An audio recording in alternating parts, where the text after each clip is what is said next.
They're not here to borrow sugar. They're not here to mow the lawn. And they're definitely not here to be your friend. Since 2020, over 1 in 6 homes in America's hottest zip codes have been bought by anonymous LLCs, shell corporations, or foreign-backed trusts. Not families, not newlyweds. Entities. They move in fast. Stay quiet. They don't talk. They don't wave. But they're watching you. The U.S. Census reports that 38 million Americans moved between 2021 and 2023, yet somehow neighborhoods feel more empty than ever. That's not a coincidence. That's coordination. You're not being surrounded by neighbors. You're being surrounded by strangers in disguise. And by the time you notice the pattern, it's already too late. Let's break it down. Starting at number 10. The people moving into your neighborhood don't care about your neighborhood. You ever notice how nobody waves anymore? Remember when neighborhoods were real communities, where you actually knew who lived 2 doors down, their kids' names, what they did for a living, what time they walked the dog. That was on purpose, because a functioning community is resilient. A fractured one, easier to control. What's happening right now across the U.S., from sprawling suburbs to inner-city corridors, isn't just people moving around due to job changes or lifestyle upgrades. No, this is something much deeper, more orchestrated, and way more dangerous. It's population displacement through economic engineering. The median rent in the United States rose 30% between 2020 and 2023 alone. 30%. And guess who moved in when locals got priced out? Not families, not retirees, but shell companies, anonymous buyers, and short-term lease brokers setting up what look like ordinary homes, but aren't. Take a look at Atlanta. Nearly 1 in 3 homes in some neighborhoods are now owned by institutional investors. In Phoenix, entire blocks are controlled by real estate trusts. And these aren't people you're going to see at the block party. These are out-of-state buyers, often backed by venture capital, buying sight unseen to convert your community into a machine. The goal: high turnover, anonymity, disposable tenants, because a neighborhood where no one knows each other doesn't talk, doesn't organize, doesn't resist. And when you see that shiny SUV parked outside the corner house and you say, "I haven't seen them before," you're right, you haven't, because they're not your neighbors, they're placeholders, a rotation. And behind that front door isn't a family, it's a mechanism. 9. You're not renting from people anymore. You're renting from algorithms. Let's talk about who your new landlord really is, because it's probably not a guy with a mustache and a tool belt anymore. It's a spreadsheet, an AI system, a proprietary pricing algorithm that changes your rent in real time based on zip code sentiment, migration trends, or even the weather. Yes, the weather. Software like RealPage's YieldStar, which was the subject of a federal antitrust probe, literally instructs thousands of property managers to raise rents simultaneously across entire regions. How? By feeding them behavioral data scraped from your online activity, cross-referenced with census migration stats and Zillow click patterns. Welcome to the new housing market. In 2022, 70% of multifamily rentals in the U.S. were priced using algorithmic software. That means the neighbor who just outbid you for a lease might not even be real. It could have been a digital shell used to spike demand. Think about that. They're not neighbors, they're market levers. In New York City, where vacancy is always tight, landlords are now using bot-generated inquiries to simulate high interest and trigger bidding wars. And you're still out here thinking it's just bad timing that you can't afford to live where you grew up? No. It's a system built to destabilize your roots. The new renter economy isn't about people living in homes. It's about assets moving through time. That duplex down the street, it's been sold 3 times in the past year alone. And every time, rent went up another $200. These buyers never even visited. They're not neighbors. They're nodes in a network, and you're just the cash flow. 8. There's a reason no one feels safe anymore. And it's not what you think. Safety used to be something you felt. When you knew who lived next door, who kept an eye out when you were away, who'd bang on your door if something looked off. But today, entire American neighborhoods are being transformed into transient zones. Police response times are up. Home invasions are up. And community response, down. Way down. Because nobody knows who lives where anymore. Let's look at the numbers. Between 2019 and 2023, over 14 million Americans moved states. That's the highest rate in decades. You think that's organic? It's not. It's incentivized relocation, pushed by tax credits, remote work policies, and tech sector expansion into red state suburbs. And here's where it gets twisted. These newcomers, many of them temporary contractors, are housed in pre-furnished homes managed by corporate leasing platforms. They don't hang curtains. They don't mow lawns. They're not here, they're passing through. Meanwhile, local families who've lived there for generations are being priced out, disconnected. And what fills the gap is uncertainty. Ever notice that when something shady happens, no one has footage anymore? It's because the people who used to check their cameras for the cops don't live here now. You do. Alone. Surrounded by polite strangers with empty driveways and constantly changing license plates. What you're experiencing isn't paranoia, it's displacement fatigue. And when a community loses its memory, it loses its defenses. Those people moving in, they're not here to plant roots. They're not here to help. They're not neighbors. They're turnover. 7. The disappearing middle-class enclave is no accident.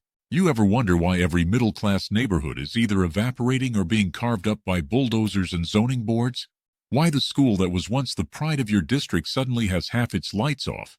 Teachers quitting in droves, and strip malls with empty parking lots across the street. It's not just economic decay, it's demographic targeting. Let me break it down.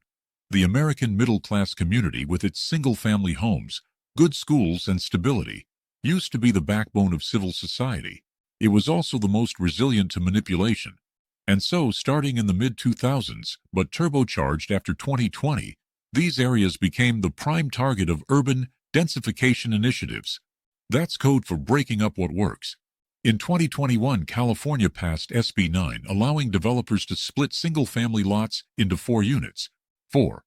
That means your backyard can now be someone's parking lot.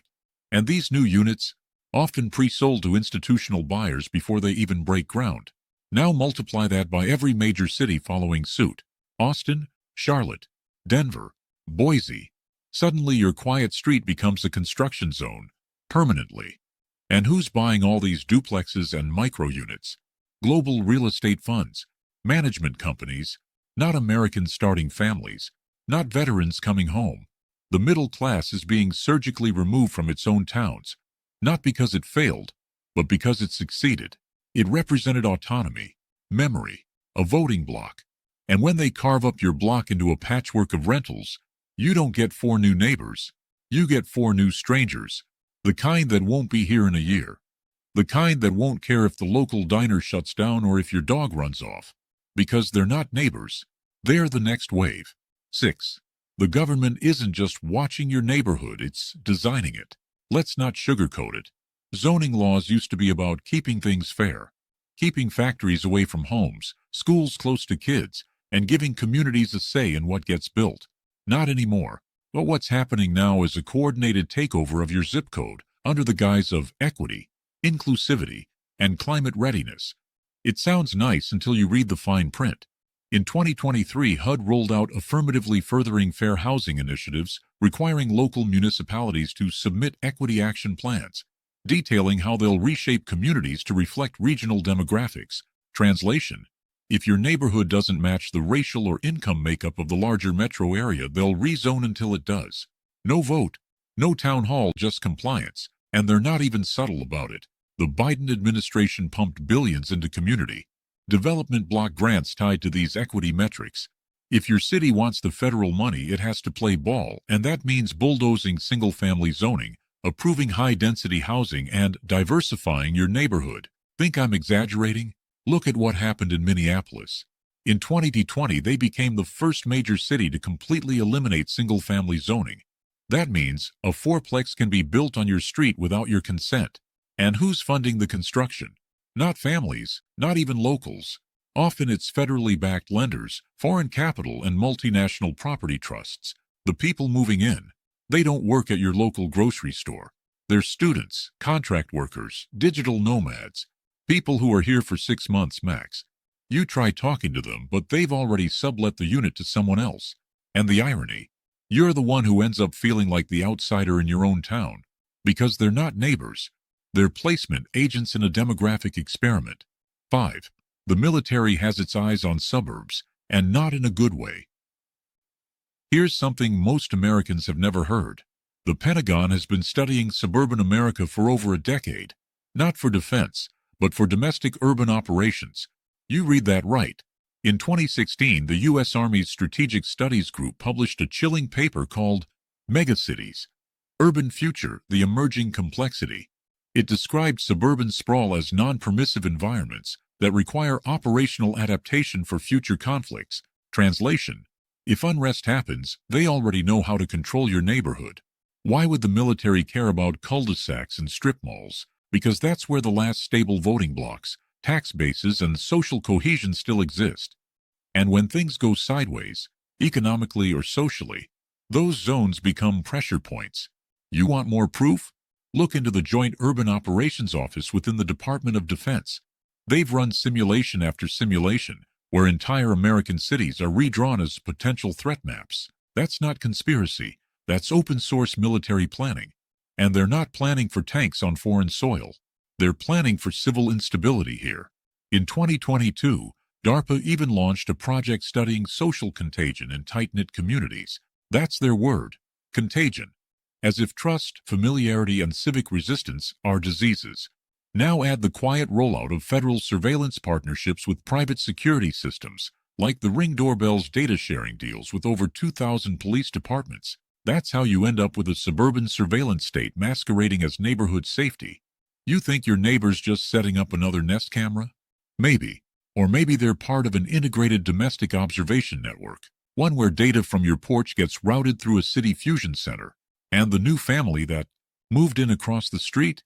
They're oddly quiet, don't talk much, but their Wi-Fi signal is broadcasting 24/7 across 5 different channels. You're not paranoid, you're observant, because these days, they're not neighbors, they're sensors. 4. Fake tenants. Real agenda. Welcome to the age of digital squatting. You might want to sit down for this one because this goes beyond unsettling. It's infrastructural warfare. Over the last 3 years, a disturbing trend has quietly accelerated in dozens of U.S. cities. Digital squatting. What's that exactly? It's when properties are leased, or appear to be leased, by entities that don't physically live there but use the address to establish shell operations. Think P.O. boxes with drywall. A 2023 audit in Houston found over 2,400 residential properties being used as digital presences for fake businesses, temporary corporate fronts, or even foreign investment placements. That means the family you thought moved in might not exist. And it's not just corporations. Scammers, identity thieves, and fraud rings are using Airbnbs, VRBOs, and empty rentals as temporary staging areas to run everything from wire fraud to deepfake operations. In Florida, law enforcement busted a fake tenant ring where a single house was cycled through 9 different occupants in 18 months, each tied to fraudulent loan applications. You'd think landlords would catch this. Nope, because many of these homes are managed by automated property managers. No human oversight, just check-ins, keypads, and monthly deposits into faceless accounts. And here's where it gets really twisted. The data trail these fake tenants leave behind can impact you. Shared IP zones, stolen addresses, even forged utilities. Suddenly your credit report gets flagged, your Amazon packages vanish, and your homeowner's insurance triples.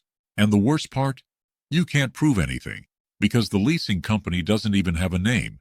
The number goes to voicemail and the resident never waves hello. That smiling couple you see loading groceries on Sunday? They might be real. Or they might be actors in a very real game of digital concealment. In 2024, this isn't far-fetched. It's operational. And it's happening in plain sight. They're not neighbors. They're cover stories. 3. The new neighborhood watch. Isn't your friend, it's behavioral data harvesting. You probably thought the local community board or neighborhood watch sign down the street was just a quaint reminder of safer times, when communities looked out for each other and concerned citizens kept an eye on things. But guess what? That's not what it means anymore. In 2024, Neighborhood Watch is being rebranded as something far more sinister, data-driven behavioral surveillance. And it's coming straight from the private sector. Ring, Nextdoor, Citizen, Flock, and dozens of lesser-known startups are quietly transforming everyday Americans into unpaid surveillance workers. The kicker: you think you're helping, But in reality, you're training AI models. Every time you upload footage of a suspicious person, every time you tag someone for walking too slowly or loitering near a car, you're contributing to a massive decentralized behavioral database.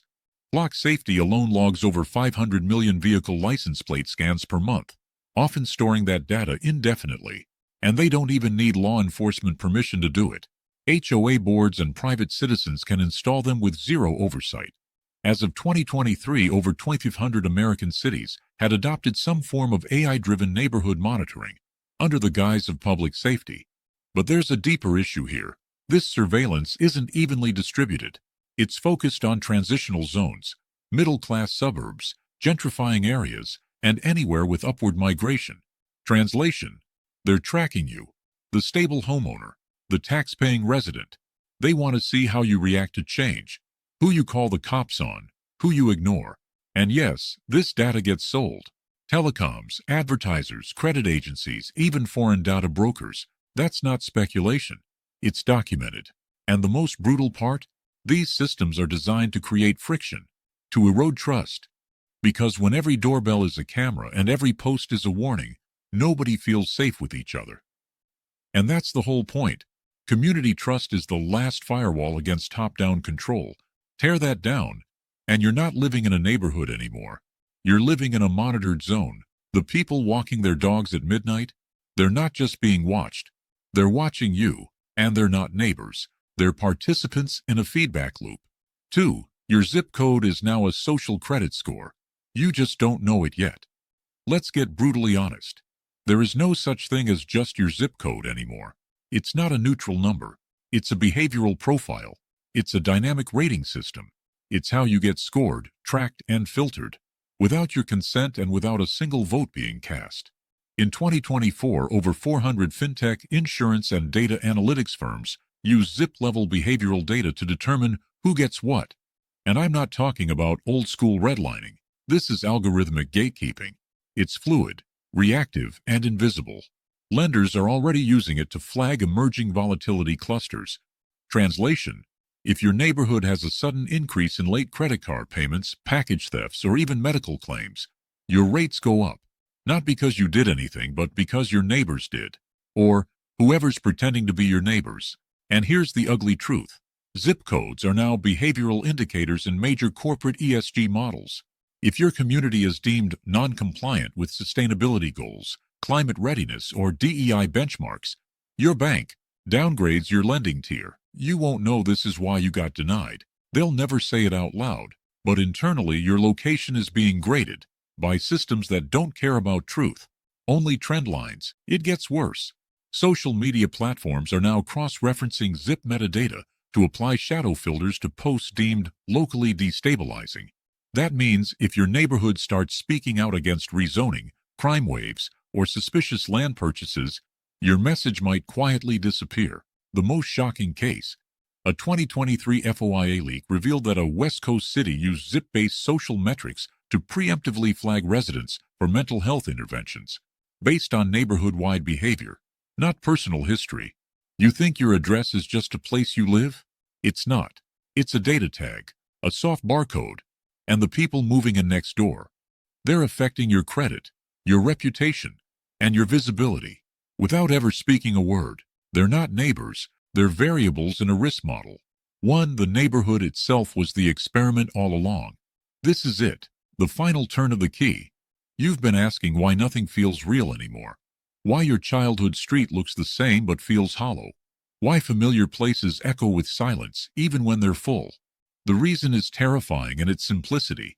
The American neighborhood as we knew it was never meant to last.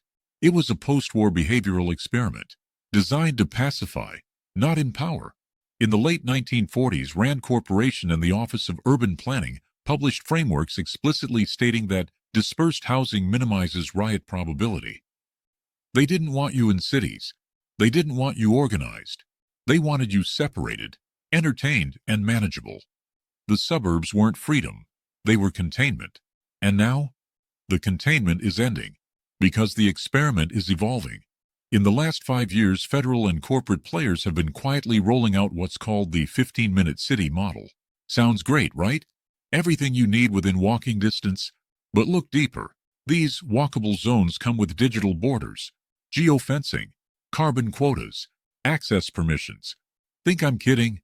Look at pilot programs in Oregon, California, and Texas where traffic data is being used to calculate behavioral compliance. Go beyond your district too often, your vehicle insurance premiums rise. Stay within your zone. You're rewarded with local tax rebates, and it's already spreading. In 2024, the Federal Highway Administration released a white paper on mobility as a service convergence, where zip codes, commute routes, and home energy usage are combined into a single citizen mobility profile. The neighborhood is no longer physical, it's programmable. And who gets placed next to you? Who gets evicted? Who gets approved for the new 4-unit build on your street? That's no longer random. It's assignment. And those people who wave politely but never engage, who always seem just slightly off, they're not from here. They're not part of the community. They're not neighbors. They're placement.